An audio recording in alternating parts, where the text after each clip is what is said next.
Options on Stocks, Part 1, Call Options. This is Ken Boyd with St. Louis Test Preparation. You see our email address and our phone number here. You'll see our website and our YouTube channel at the end of the presentation. So many people understand common stocks, but there's risks and rewards with common stocks. The good news is there's rewards. If you buy a stock at $20 a share, that stock price can increase an unlimited amount.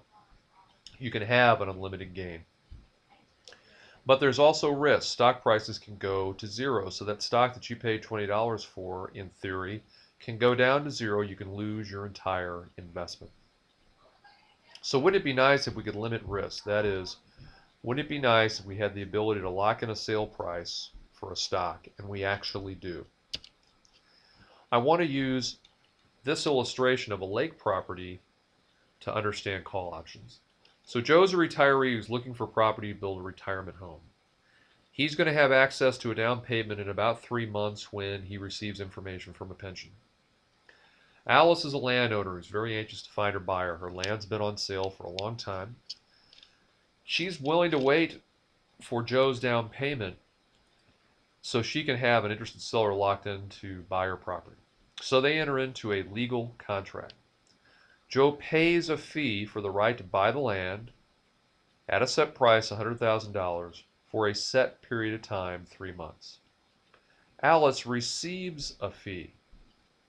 She is obligated to sell the land to Joe for $100,000 that they agreed upon if he chooses for the 3-month period. So they've entered into a contract. Now Joe, who paid the money, has the right to do one of 3 things. He controls the transaction.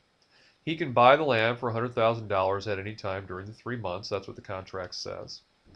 But he can also choose to do nothing. Don't buy the land, but you lose the fee that you paid to Alice in any case. Or you could sell the right to buy the land to somebody else. So it is a contract that can be traded like a security. So let's look at the call option buyer. And my example is, you look in the Wall Street Journal and there's an IBM May 50 call option. What does that mean? The buyer pays a fee, and in the business we call it a premium, for the right to make decisions. And we saw those 3 decisions in the prior slide.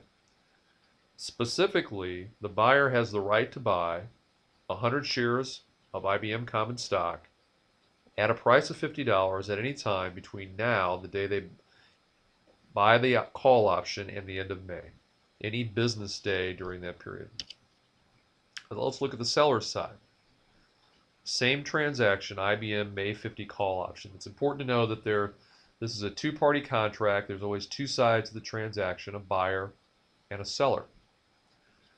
The seller receives a premium and is obligated to do something. And specifically, they are obligated to sell the 100 shares of IBM common stock at the $50 price in the contract at any time between now, the day of the transaction, and the end of May. And in italics I put, if the buyer chooses.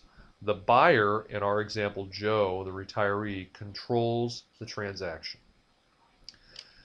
In our next installment on call options, we're going to find out that there's maximum gains and maximum losses for both the buyer side and the seller side of the transaction.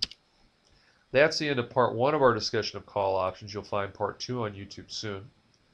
Our YouTube channel, where we have 50 videos, increasing all the time, Ken Boyd STL, all one word. A complete list of our videos is available on the home page of our website, which is the 3rd bullet point, stltest.net. We have live tutoring and live chat, both one-on-one and in small groups. Here's our email address and our phone number. We'll see you next time.